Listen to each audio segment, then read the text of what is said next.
This is the first session for the AI Founders Lab. So it's a pleasure to have you all join us. Like I said on the group, this is not a lecture from me to you. The point of this is to get guys like us and girls into the same room together and be like basically have an environment where we can share our experiences and learn from one another. And what I'm also doing on my side is actually partnering with a few other big players in the space who could join calls like this and basically share insights from their experience, and like senior people in business, people that are connected to maybe the hardware side of AI, like they've been responsible for building a compute cluster before, or they are inference providers, something like that, just to add a lot of value to everyone on the call and not just have it be us alone. So I'm very keen to start introducing people like that at some point. I'll keep you guys updated. Otherwise, for this call today, like I asked in the chat to you guys individually, I sent through a request for some questions so we could kick off. And the reason for that was I wanted to just get a feel for what like the common questions were that you guys were facing. And I did think that I picked up on a few trends and things that I've also had to go through, and some of them I'm still going through as well. So it'd be great not only to have you guys learn from my experience and from everyone else, but at the same time, I can also learn from you guys. I think that's a very important thing to remember. I don't know everything. I hope I don't give that vibe across. I'm here to learn just like the rest of you guys. So very keen for the chat. Okay. I think just to start off, we can just go around and introduce ourselves. Obviously with your name, a bit of a background about what you're doing now, what you're looking to do or you are doing in the AI space, and just share like a general background on yourself so we can all get to know each other a bit better. Okay, so I think I'll start off obviously. So my name is Jaden. I started this group, obviously. I'm running a company called Ground Up at the moment, where we are still finding our space in the market. I think you guys can agree that the market is just so big at the moment, and that it's very difficult to pick something and commit to it when the industry itself is still figuring out what works best, and there's just so much opportunity available. So I'm trying to keep an open canvas for my company at the moment, exploring as many things as we can, seeing what sticks, seeing what we gel with best. And just seeing where it takes us, committing to something at some point, of course. I think there's a lot of value in niching down, but we'll approach that a bit later. At the moment, we're working on some big projects, building AI infrastructure layers for companies. So essentially extending past building solutions that run through a cloud-based LLM. We're actually bringing everything local now, which I think is the future of where the industry is going. So we're essentially using their CPU and GPU availabilities on site, and we're building them in like an on-prem solution, building and training a locally hosted model on their data and basically running that for the company themselves. So really exciting space that we're in at the moment. And I'm very keen to be able to share all of my experiences so far with the rest of you. Cool. I think Amir, you can go. Yeah, I'll go. So my name is Amir. I'm studying here at Stellenbosch. Doing computer science. I'm in my second year now. And yeah, I'm really interested in the AI space. I'm actually working on a project right now. So I'm currently working with a utility billing and management business that wants to automate their business logic with spreadsheets so they can scale. So that's my current project that I'm working on. And what I'm here to do is, talk to you guys, see what I can learn from everyone, and also, answer the questions that I have. And yeah. Cool. Perfect. Okay. Yeah. JP, you can go. Sure, I'll go next. Hello, everybody. My name is John Paul Kulumba. And yeah, I'd say I'm an industrial engineer, but then in industrial engineering, there isn't like specific niche. So you find industrial engineers are almost like, they're almost other engineers, they're doing all other stuff. So I basically would also consider myself a data engineer. Yeah, so I recently decided to make a full transition into the AI and cloud computing space. So that's where I'm basically at, and I'm just upskilling and trying to implement, solutions with frameworks like LangChain and all that. So that's where I'm at the moment, and looking to learn and grow from this. Perfect. Thanks, JP. Okay, maybe Carl can go. Hello everyone, can you hear me? Yep. All right, great. So my name is Carlton Matingo. I'm an electrical engineer. Recently switched over to learn more in the industrial engineering space. So similar to JP, as what JP mentioned about our industrial engineers, they don't necessarily have a niche. Yes. So also looking at like the data side. What I intend to do with my skills. So at the moment, I'm just like upskilling, and as I'm upskilling, I'm specifically trying to look at how AI can be used with in the energy system area, which would then give a branch or connect my undergrad with my postgrad currently. And I'm here to see and also learn and also share what I've come across. Okay. In terms of AI systems and their applications in real life world models. Cool. Thanks, Carl. Okay, Miaz?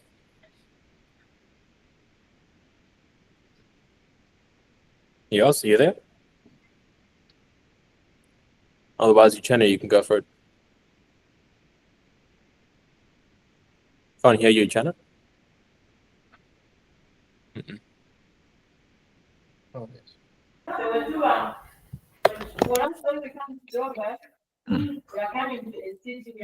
Am I going next? Yeah, go for it. Go for it. I think you should. Oh, I can go for it. Yeah, go for it. Okay. My name is Waswayaz Mkati. I'm doing Beacon Financial Accounting second year. Basically, I have a project that is going on right now. I'm trying to build a AI-powered humano. So that's why I'm trying to get more into the AI sector, trying to learn more, trying to engage with so many people that have insight on how AI is and what's going on. Because right now, I'm also trying to do so many things at the same time, but right now I'm still trying to leverage the power of AI into most of the things that I'm doing. So that's why I try to engage with so many people, and that's how I met with Mr. Jaden. So that's how it's been going right now. I would say right now I'm trying to learn more about AI and trying to engage with people. Okay, perfect. Uchenna, are you fixing your mic yet? But it's still off. Okay. Yeah, we'll wait for you. It's fine. Okay, it's fine. We'll carry on. We'll carry on. Okay, guys. So I will jump into. Sorry, Iyaz, your mic's a bit loud. Your background. Oh, sorry. All good. All good. Okay, so we'll jump now into the purpose of the chat. Obviously, like I sent to you guys, there's 3 topics. I think Carl, you're not on the group, so I'll just read them to you, just so you're familiar with what the purpose of today is about. So I want us to dive into 3 topics together. The first one is crafting your ICP, right?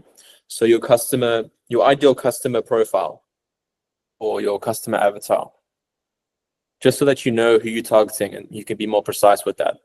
Number 2 is making sure that we are aware that AI is a means to an end, not the product itself. So how do we craft a super impactful offer that actually solves a painful problem and doesn't just sell AI because AI is cool, which we see a lot. And then number 3, the volume game, outreach and sales. So this is all about getting in front of real humans and actually asking for the sale. How do you go about doing that? And in general, what kind of issues are you guys facing? What should we chat about?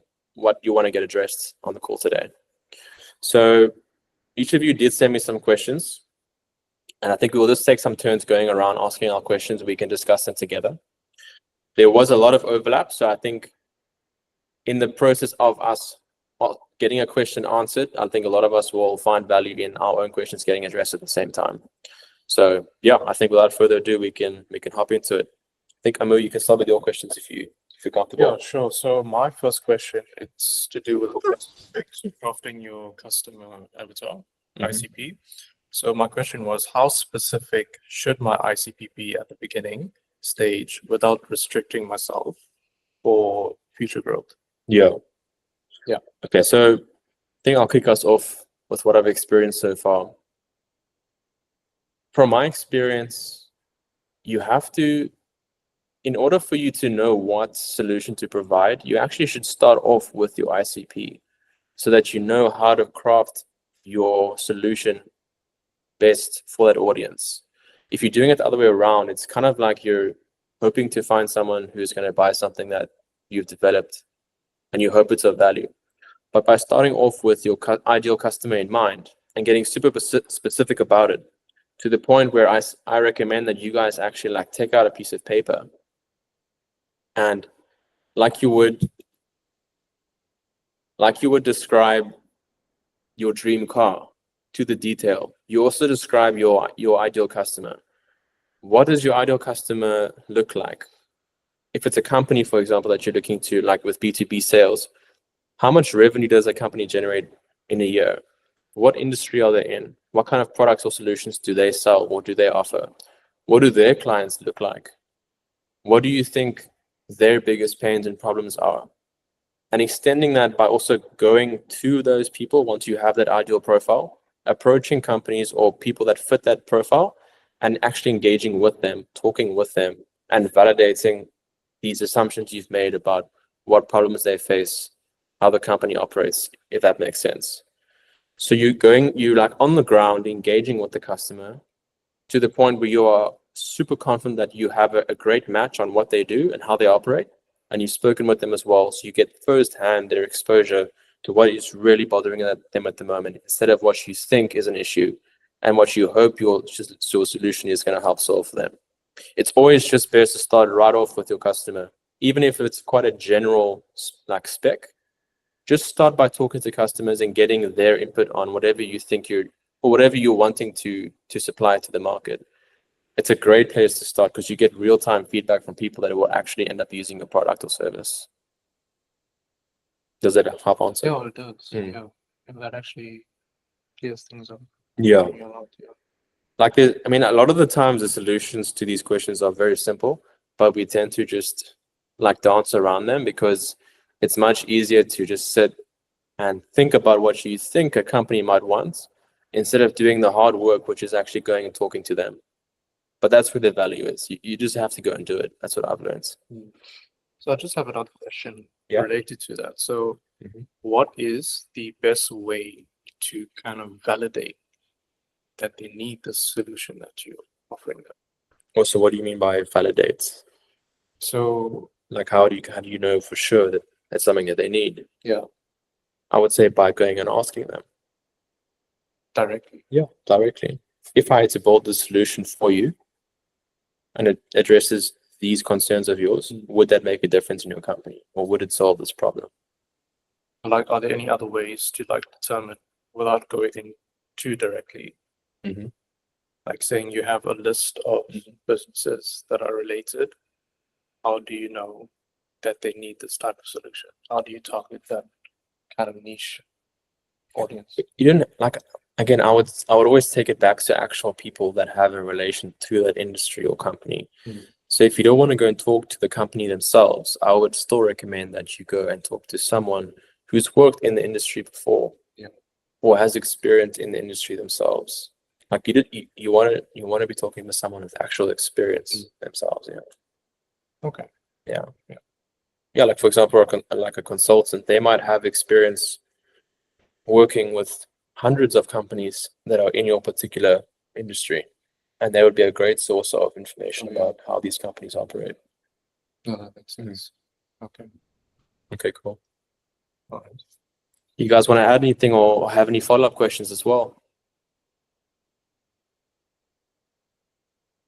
All good on my side. Okay, cool. Okay, perfect. Next one. Okay. My second question was to do with the second topic, AI as a means to an end. So it was, how do I balance building core functionality of an application and adding AI? Is it credible to craft an MVP with no AI and then add it afterwards. Yeah.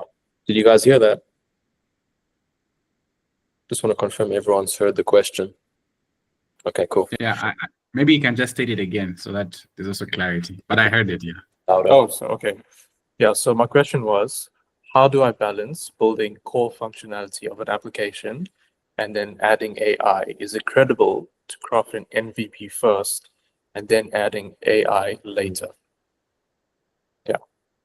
So when you say MVP, do you mean like a quick solution just to demonstrate what it could do? Yes. Okay, or do you Yeah. mean like the core? Okay, now I think I understand. Yeah, I think this is a really important question for all of us, because I know I've made that mistake in the beginning where you think that AI as an industry is like such a buzzword at the moment that like you think from what you see online that if you just go up to a customer and you say to them, I've built an AI tool that does this, you think they're going to be very impressed. But in reality, I would say like 90% of businesses are not. They actually are not very keen to, they aren't very keen to integrate AI solutions because there's so much uncertainty at the moment. There's a lot of like fear, uncertainty, and doubts around AI because it's still such a young space that, in my opinion, it's actually a disadvantage for you to bring up the word AI. That's been my experience. I've sold a lot of solutions without even mentioning the word AI at all. And the client can kind of infer that it involves AI. But it doesn't really matter because they don't care whether you're using AI or not. They care about you solving their core issue. If you do that, they're happy. If that makes sense. Now there are the other 10% where those companies are actually, they're under pressure from stakeholders, for example, to implement some form of AI into their company. That is also a possibility. But I would still argue that they're not going to go ahead and partner with your company just because you're doing something with AI. You have to still be meeting a really core issue of theirs and be doing it in a way that is better than what they've currently implemented, if that makes sense. Yeah. Yeah, I didn't know that you can build solution without them knowing you use AI. It doesn't matter to them. Like again, like put yourself in the business's shoes. Yeah. What is really important to them? Yeah, that makes sense. Yeah. Yeah. You guys have anything else to add? I know it's quite a big topic, so I'm sure you guys have some questions as well.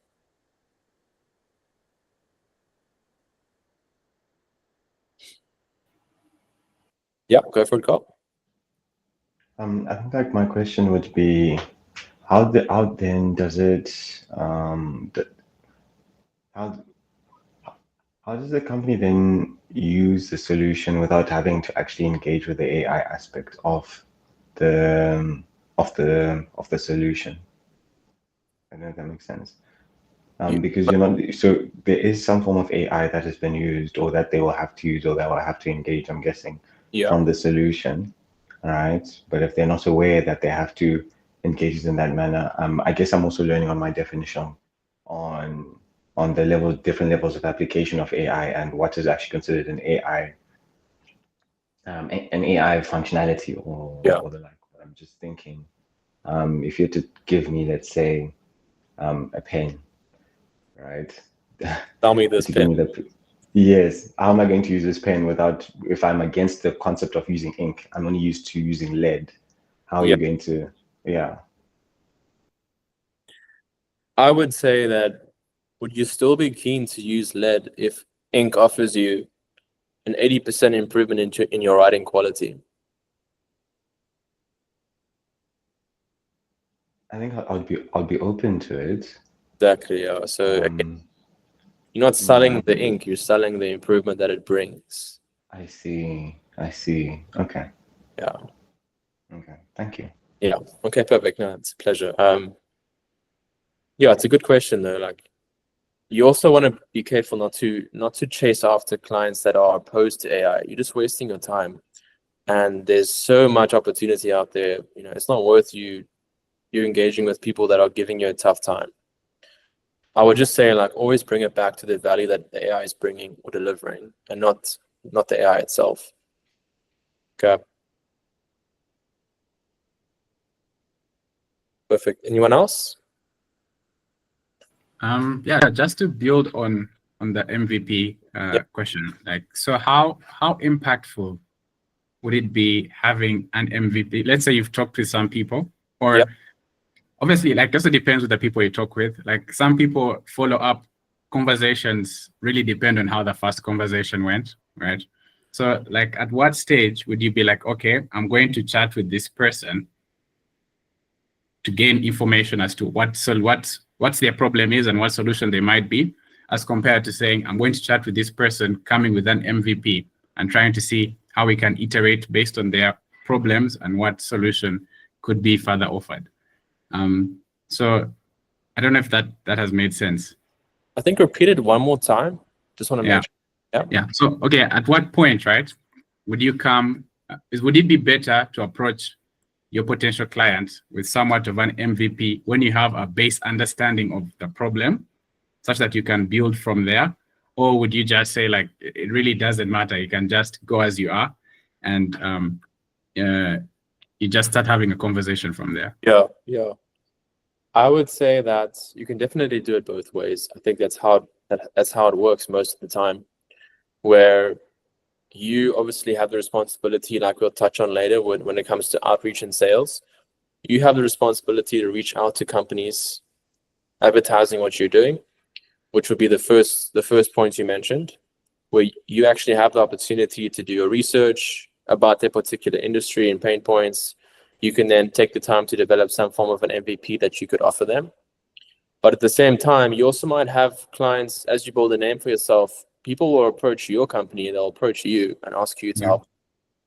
And so now you've got to kind of balance, like, the ability to also do like a thorough needs analysis, which is, I don't know if you guys have been seeing, but the consulting world, a lot of these big consulting companies are just printing cash at the moment because they've realized that during this wave of AI, majority of companies feel like they're falling behind, and they are very desperate to have someone help them identify how they can use AI in their business.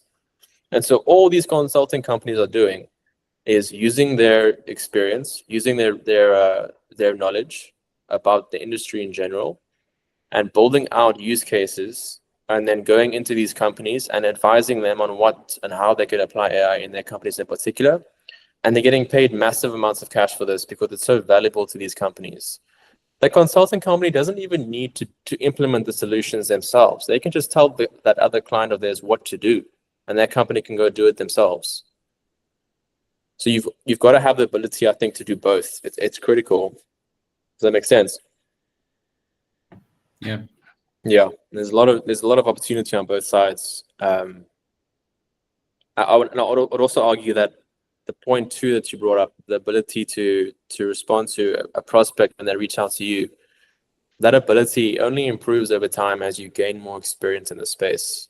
You're able to quickly come up with an MVP because you just have the experience building solutions over the past 2, 3, 4, 5 years. Whereas if you were to do it now, it would be quite tough because you just don't know what you don't know yet, if that makes sense. Yeah. Okay. Cool. Anyone else?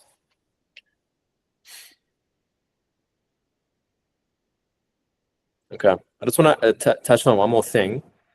I think it is also important for you not to like hide the fact that you're using AI. Definitely disclose that, because you also don't want to mislead a company who might be opposed to using it for whatever reason. A lot of companies have policies in place where they don't use AI solutions. I'm also quite shocked, but that is a real thing. And I don't think they'll be around for much longer unless they change something. But it's important for you just to cover your bases and just, you have to disclose it at some point. I'm just saying, don't make it a big deal. Don't make it your whole solution. It's just a part of the solution. It's a means to an end. Okay. Cool. I think you can get to your next one. Yeah. Unless you want to say anything else on that topic. Well, so basically what I gather from that is that you should initially present your MVP without AI. to make it more, or to basically kind of validate your expertise in?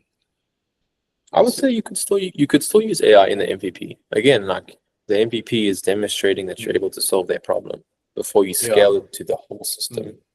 So you should include AI if it's like a very important part of the solution. So I would say don't avoid it. Will it depend on the type of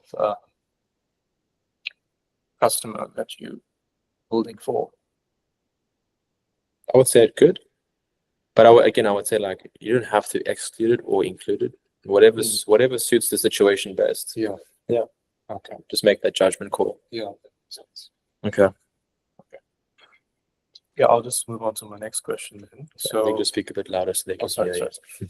Yeah. So the next question has to do with the topic, outreach and sales. So, so if the return on investment of your solution is long term, how do you price your V1 rather than being immediate? So what are some factors you need to look for in order to come up with that price? Yeah, do you mind clarifying that a bit more for everyone? Like, what do you mean by long-term ROI? So yeah, so maybe you build a solution and then they pay you once off, or you want to actually get some revenue, they're paying you monthly. Okay. How do you get that value of that monthly cost? Or do you want to do immediate, or do you want to do monthly? So are you saying like the solution you're building for them, it will take you quite a bit of effort to build in the first place? And you're saying that if you only charge a small amount, then it might take you like a few months to cover your initial cost. Is that what you're saying? No, what I'm saying is, should you charge them? So once you build out the solution, you charge them monthly for using your product. So say you give them like a license key that expires every 30 to 45 days. Yeah. And they have to pay you in order to use that product that you built. Or is it better to build a solution, they pay you once off I see. for that source code? They own the code now. I would say you should do both.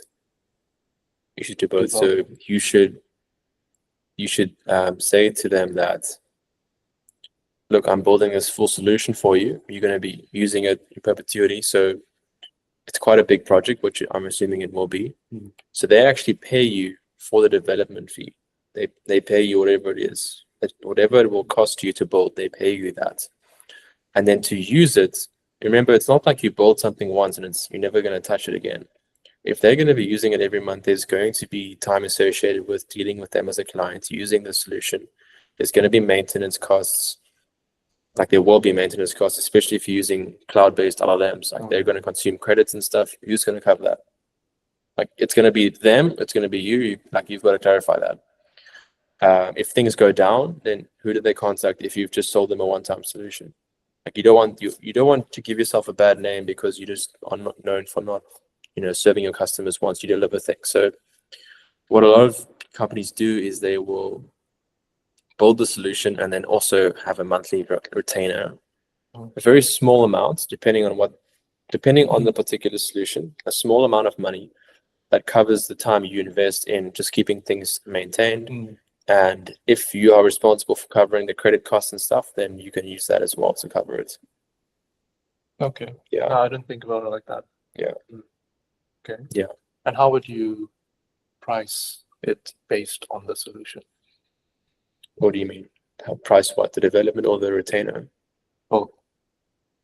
That's project specific. It's difficult to say. Yeah, it's a difficult one. Like the build could be massive 6-month build, or it could be like a quick 1-month thing. You've got to decide that. So is it based on the value you provide? Yeah, I would recommend it's based on value. So what some companies do, I've seen it's like two approaches. Companies will either decide, okay, cool, I've got a team of devs. The dev rate is 500 Rand an hour. It's going to take the team 50 hours to build this thing. So pay us whatever 50 times 500 is, plus some margin you're adding on top for yourself. That's going to be the cost for the solution, which is a very straightforward way. And it's a way I think most companies are more inclined to agree with from the start. But the more difficult approach is value-based, where you've got to take the effort to actually sit down with the client and map out what is the return on investment for them.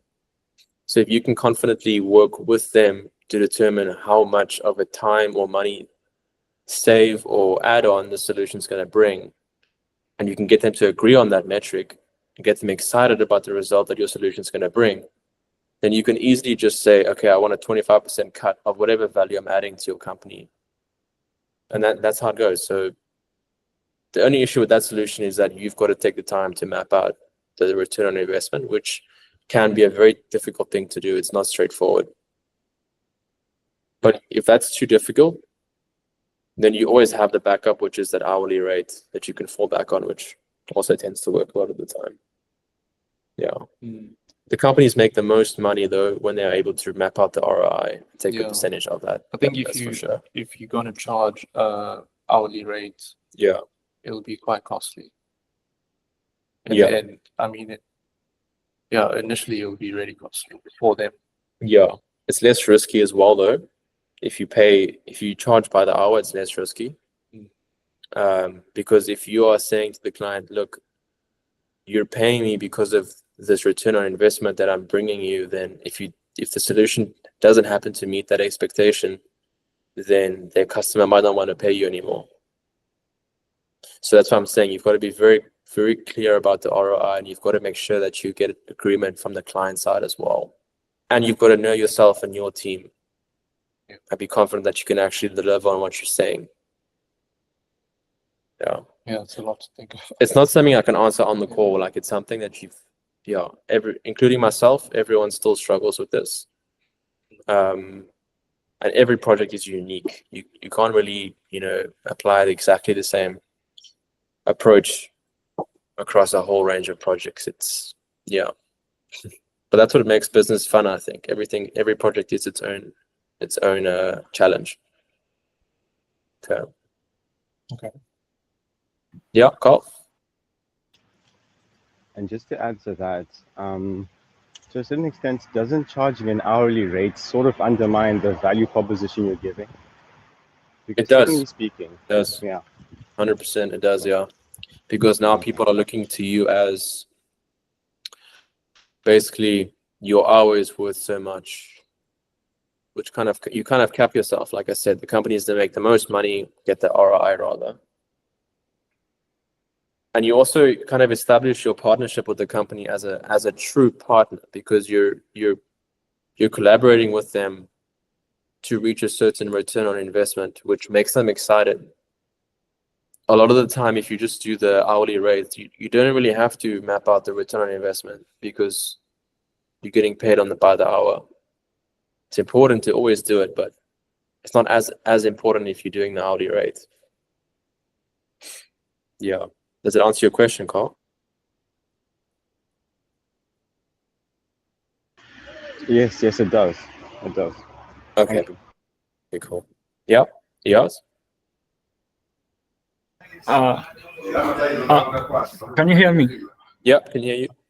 Okay, so my question is more like, I want to generalize it, but if I have a system that works best with maybe the AI, but then the rate of return on investment for the company exceeds the system it had before, how is my system credible even if it uses AI?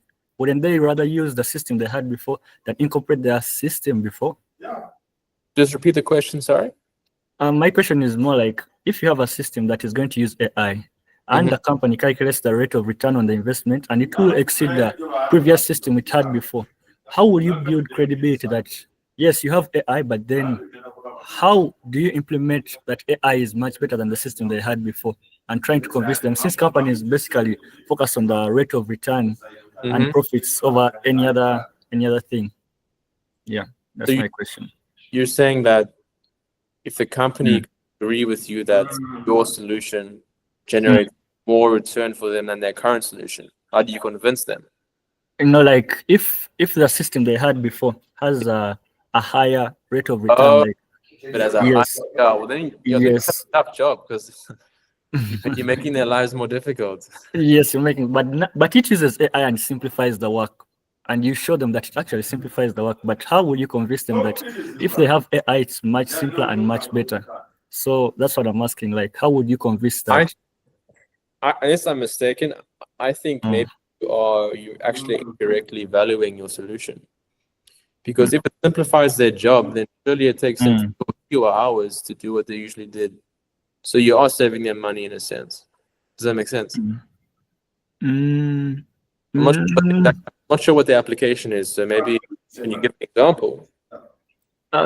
No, not basically an example, but basically any system. AI, like a system that uses AI, but might be more expensive for the company, but it simplifies their work.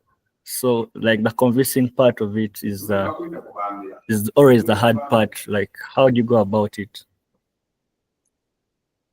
Yeah, sure. Mm. I Mm. think your solution will have to benefit the company no matter what. Maybe short term it will be more expensive, but Mm. they they will get a really big return on investment, and that's your selling point. Okay. Okay. Yeah. I understand that. If you can maybe convince them that in the long term, it will be cheaper, then Yeah. maybe you can convince them. Okay. I get that. Yeah. Yeah, if it pays off over the long term, then you Mm. have a winning solution. You just have to be careful that it's not too long that they have to wait.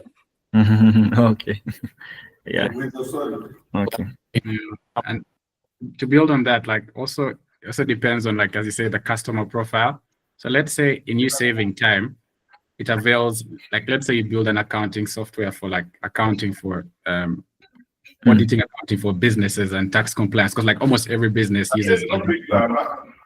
So now if your tool might be more costly than what they usually do, but at least now they have more accountants availed to engage with more companies. So at the end of the day, like, you're generating for them more revenue. So I think, like, it's also the question I asked Jaden, but like, how can you translate elements such as like time saved into factors like either money gained or money saved? So normally you would assume a basic, like an average salary within that department, get the client to agree on that metric, and then use that as like a foundation to perform your calculations on. It doesn't have to be the exact correct amount, it's just like a ballpark figure that makes sense to the client. Does that make sense, JP? Yeah. Is that what you're asking? I just want to make sure as well.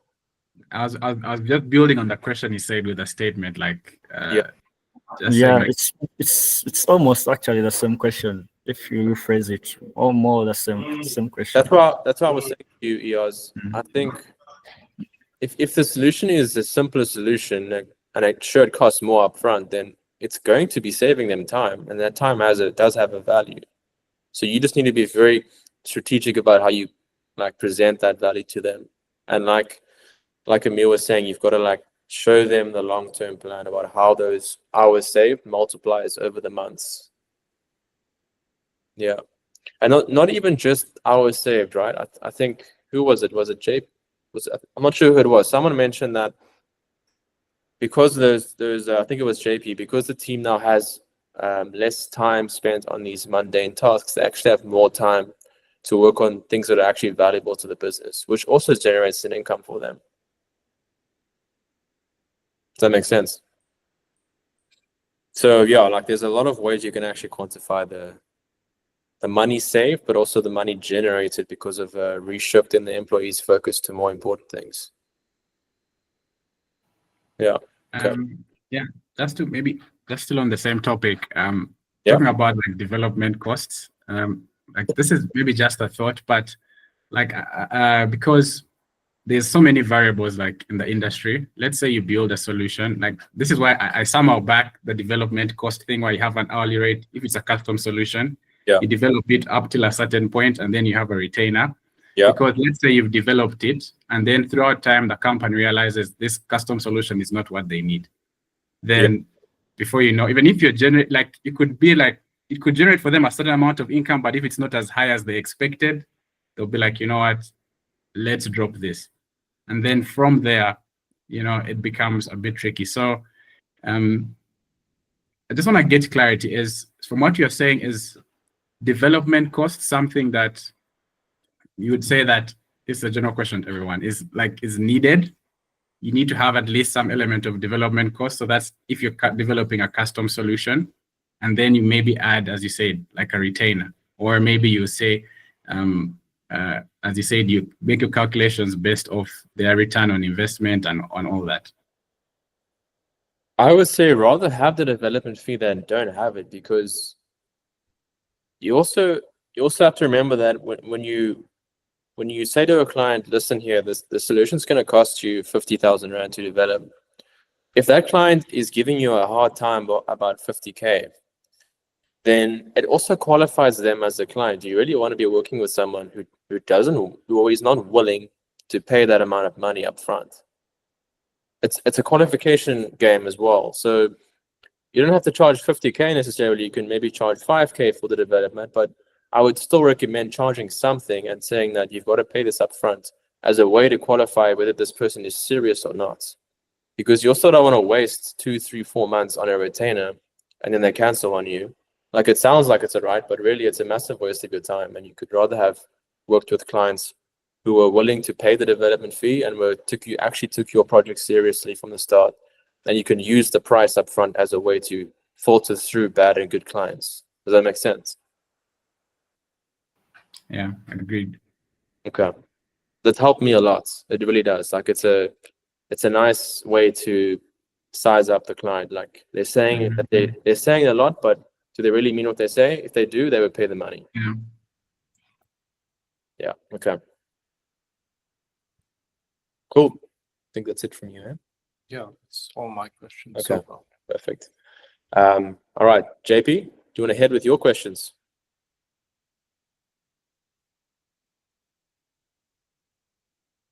You there, JP? I was on mute. Okay. Can you hear me? Yeah, I can hear you. Yeah, literally, that's almost a statement that's made in almost every online meeting. Hear me? Yeah. Anyway, let me just get this. Let me open where I sent them to you. Yeah. So yeah, so most of the questions and we asked were really similar to what I asked. So I'm just going to try and filter out Yeah. what was already talked about. Okay, so I don't think we talked about outreach and sales yet, so I'll just start there. So what would be the difference in the approach for outreach and sales if you are building a custom solution for a client versus you already have an already built, like, I'll just call it like a product that you already have, right? Or like a SaaS product. So what's the difference between the way you approach clients, let's say an outreach, when you're building for them a custom solution versus you already have a solution? And as we mentioned in the beginning, like, some people pay monthly. So, you have those solutions where you have like a monthly subscription. So what does outreach look like for both different situations? Yeah, it's a good question. So I would say, as the foundation, you shouldn't focus too much on complicating the process. Whether you have one or the other, the point is just to make sure that you are outreaching in general, if that's a word, that you are actually contacting people in general, and you've got to do it at scale. So I've had to learn very quickly that like, the numbers don't lie, right? It's not that your offer or you are necessarily bad. It's just that you haven't talked to enough people. So you can't just reach out to 100 people and then you don't get any signed clients, and you think, well, that means my business is really bad. It's far from the truth. Like, you've got to reach out to 10,000 companies. And when you do that, the math takes care of itself. Like, you will get around 1 to 2% conversion. So if you just do the math, you can pretty much be super confident, unless your offer is just really bad, which could be the case. But you'll see that from the numbers. You'll see you've reached out to 500 people and no one said that they're interested. Maybe your offer is wrong. Maybe you're actually addressing the wrong problem, or you're reaching out to the wrong audience. You need to change something. If your offer is good and you know it's good, you've validated that with a few people in the market already, then if you reach out to 100 people, you're going to get about 5 or 6 people that respond to you and say they're interested, and you're going to get about 1 to 2 people that actually convert. It just happens. Like, it's been proved over the years in the sales industry. Like, that's how it works. And so whether you have a SaaS, like a model that you can easily just sell out, or you have more of a custom solution, I would say, if I can just maybe answer your question a bit more directly, if you have more of a custom built solution, again, I don't know how much effort's involved. If it's like a serious build that takes you a lot of time and uses up a lot of resources in your team, then yeah, I don't see what's wrong with reaching out to 1,000 people. Even if you have more demand than you can deal with, that's not a bad problem to have. So I would still go ahead and approach outreach the same way that I would with if I had a SaaS. But I think if you're building custom solutions, there's a lot of value in you going to things like networking events or conferences where you connect with big players, where you actually get into the rooms with people that are at these events. For example, you can't really expect to email Capitec Bank and get a response. Oh, sure, let's do business. I'm glad you emailed me. That's not really going to happen. But if you have a custom built solution, you could go to a banking event that's being held in Sandton. Oh, great. Everyone here is aligned. We're here we're all here together around a certain topic. You now have the ability to approach this head of AI and tech at Capitec and actually have a conversation with him or her. And introduce yourself, and you can already start the relationship from there in person. Does it make sense? Yeah. And that's a lot more valuable to you because your custom built solution is a big project. It's maybe 1, 2, 3 million rand. So it's worth your time. It's not worth your time if you're doing that for SaaS because one client doesn't mean much. It's $50 a month. That's not really going to help. So then you should take the volume game and do 1,000, 10,000 outreaches over the course of 1-2 months or so. Then you've got to connect with tools like the email, like instantly.ai, the email outreach system. You've got to use tools like clay.com. You've got to use tools like Phantom Buster, which does LinkedIn outreach for you, and just automate that across a whole range of different platforms, email, LinkedIn, whatever it might be. Yeah. So could you send those outreach tools on the group? Yeah, I'll send a message. Okay, cool. Does it help answer the question? Yeah, it does. Okay, perfect. Does anyone want to add to that or share any insights? I actually have another something to add in the question. So I know going to networking events is more of a high leverage kind of way to outreach to someone. So how do you balance doing the volume game with LinkedIn and all that stuff versus going to events? I would say you should be doing both. Yeah, you should be doing both at the same time. Is there one you should focus on more? What can you maybe delegate with the outreach to someone else? Yeah, so that with these outreach tools, a lot of them are automated, which makes your life very easy. So it just takes you about a week to get everything set up. But then after that, you really just have to build out your DM sequence. So your first, second, third, or your first DM, your first outreach message, and then your first, second, third, fourth follow-up message. You've got to now craft that. That might take you some time.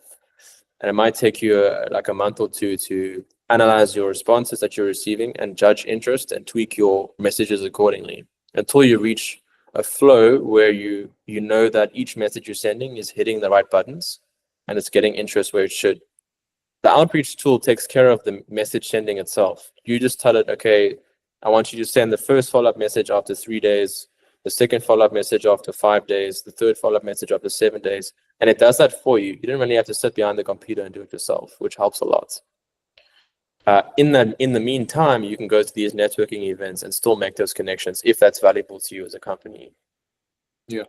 But also don't underestimate how much time the automated outreaches take, because people are going to be responding to your messages. You've got to then be quick to respond back. It's really critical that you respond back quickly. You've got to be analyzing the data, making decisions about whether you should pivot your message to say this rather than that. You've got to actually follow up with the clients that have responded to you and get onto calls and stuff like that, which all takes time. So do these tools give you data on how many like reports? Yeah, they give you like a dashboard telling you Oh. how many messages have been sent, how many responses you've received, Okay. how your pipeline looks. So if you tell it, like, you can say to it, one opportunity is worth $1,000 to me. So if I have sent 1,000 messages out, 1,000 emails, and 10 people have come back saying interested, then you know you can quantify that, and it tells you how much opportunity value you have in your current pipeline. Yeah. Okay. Yeah. Mm. All right. Okay. Okay. I think that's it, JP. What else do you else to add? Oh, yes. Different question on the same point? Unless anyone else wants to add anything on the topic. Sorry, I forgot to ask.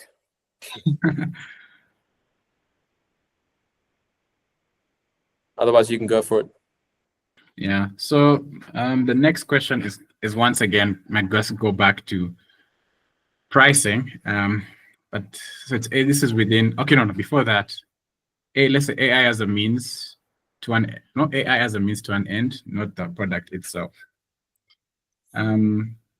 So maybe just thoughts as to how best to measure the value of your AI solution in a business. That's just the nutshell of the question that I'm going to ask. Yeah, so we briefly touched on this before as well, right? Yeah. Okay. Yeah. So what about what we said do you still want more clarification on? So Particular. yeah, so that's a good one. So basically, how can you quantify the value and then bring it back to, like, for me, it comes down to monetary terms, but we've touched on it a bit, but maybe you can just share again. So just quantifying the value and taking it to pricing, like quantifying the value, what it looks like for them monetary wise, and pricing on the solution. We've touched about it like before, but maybe we can just like now just say some points that we remember them in the head. It means like you just want something quite practical, like how do you do it? Yeah, something like quite practical, or maybe like a pseudo client maybe you've ever had before as to how you quantified the value and then you brought it back to the pricing model. Okay. Let me just think quickly.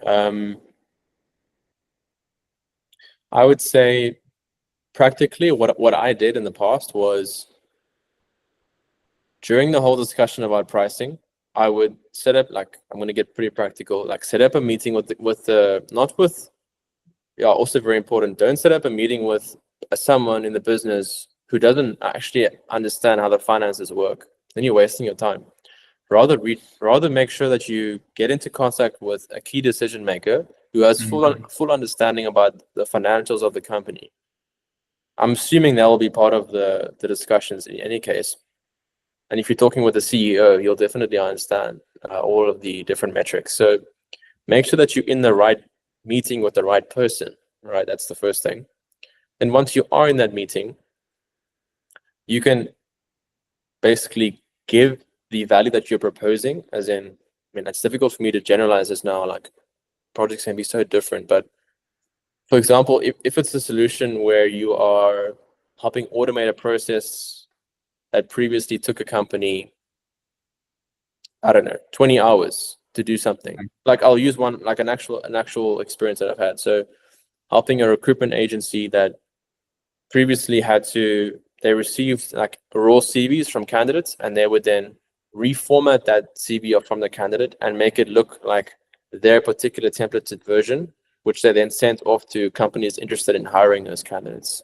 So they would never just send the candidate CV like that to the client. They would always reformat it in their branding, and they would send that over. That process took them, I think they said to me it took them from between 2 to 3 hours to do. Mm-hmm. And that was a major time block for them. They had to hire out a whole team of 3 ladies just to help them with that admin task. Then when we came in, we addressed that by automating the solution. It took them 20 minutes at most. So now it's an easy way for you to say, okay, cool. We can actually like run the tool, see that it takes 20 minutes at most. Well, it actually takes 10 minutes, sorry. See that it takes 10 minutes at most. And now we can easily quantify difference between the 2 times. Ask them again, what is the base rate for this particular admin person? then just multiply that out across the month to then get some form of value added per month, not even to mention the value of those people. I mean, either they'll be dismissed or they'll be reallocated. In our case, they were reallocated to other areas of the business that were more important. So there's value being generated there as well. We didn't include that. We just ignored that, kept it simple. Yeah. How much time are we saving the team? Okay, cool. It's going to be this amount per month. Okay, we'll take 25% of that. So it gets very practical, but it has to be. Like, it's important for you to get very specific about what you're doing. Again, it's difficult for me to also give you a proper response. Maybe we should rather just take some time out, like me and you, to just go over your particular issue. I don't mind doing that as well. But for the sake of the call, it's quite tough. No, but I think like that example you've given in a nutshell Okay. Describes a good picture. Yeah. Okay, cool. Yeah, thanks. Cool. That's it. That's my final question. I see we almost out of time. So maybe if other people have questions, they can jump for it. Okay. You want to add anything? No, I think I'm good. Okay. Eos, did you have any questions?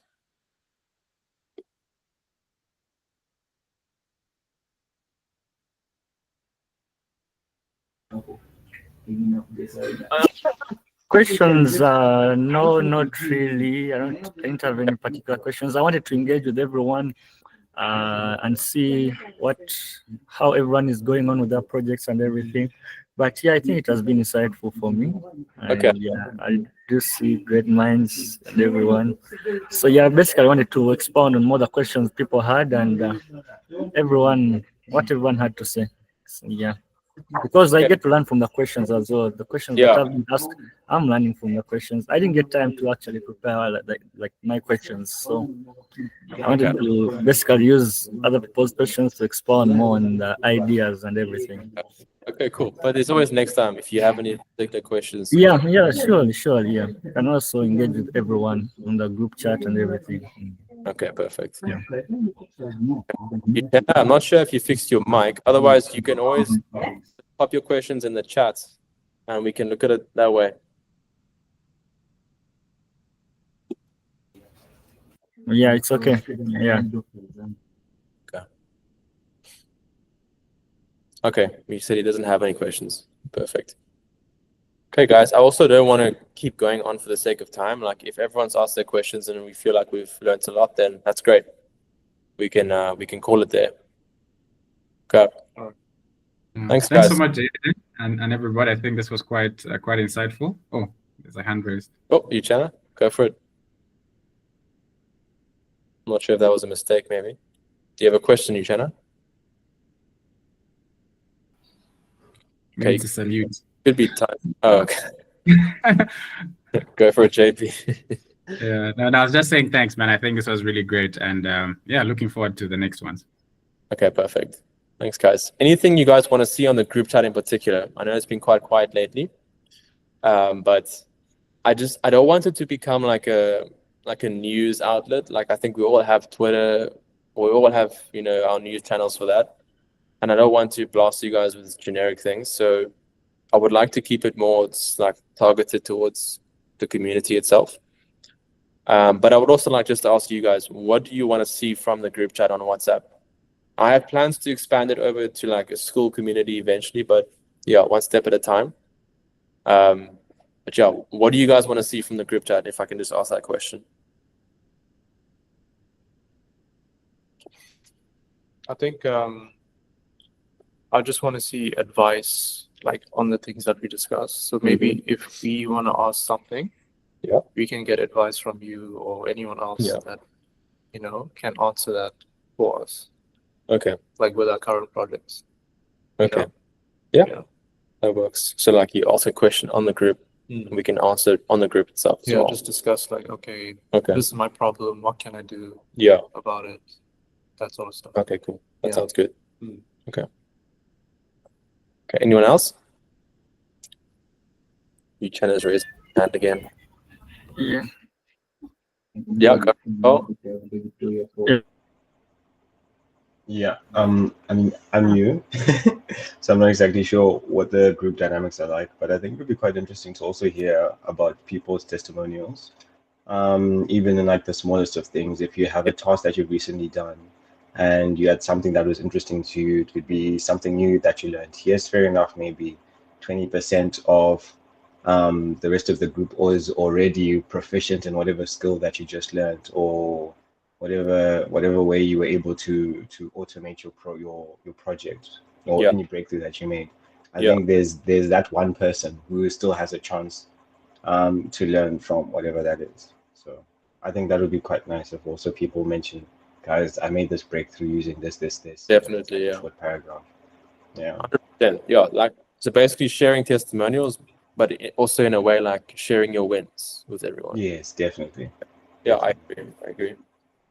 Okay. Yes?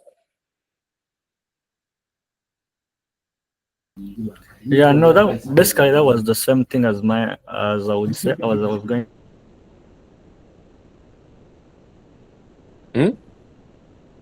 Cut off there. Okay. Okay, I think he's frozen. I hope it's not us as well. Okay, all good. Okay, but I think he was going to say that, yeah, what Carl touched on was what he wanted to cover as well. Okay, cool. I agree. So sharing basically questions and sharing our testimonials / wins, just to encourage everyone and also create the space for everyone to learn from each other's questions like we did today. Okay, cool. Thanks, guys. I think that was a great first session. And yeah, keep inviting people. I think this is a great space to grow. My intention, like I said in the beginning, is to create a community where if at any point any of us need something, then we have someone in the group, in the community that can actually help us with that. So say, for example, you need someone to help you with funding, then we have someone who knows someone who can help you with funding. And it might sound like a big deal, but really it's not. It should be just one connection away from someone who has a lot of VC connections, who can then be a part of the community and then, you know, provide that platform for us to get access to those kind of conversations. So I'm very keen for what we can do with this group going forward, and happy to have you guys on board. Cool. Thanks, guys. Chat again soon, and I'll see you on the group. Okay, cheers.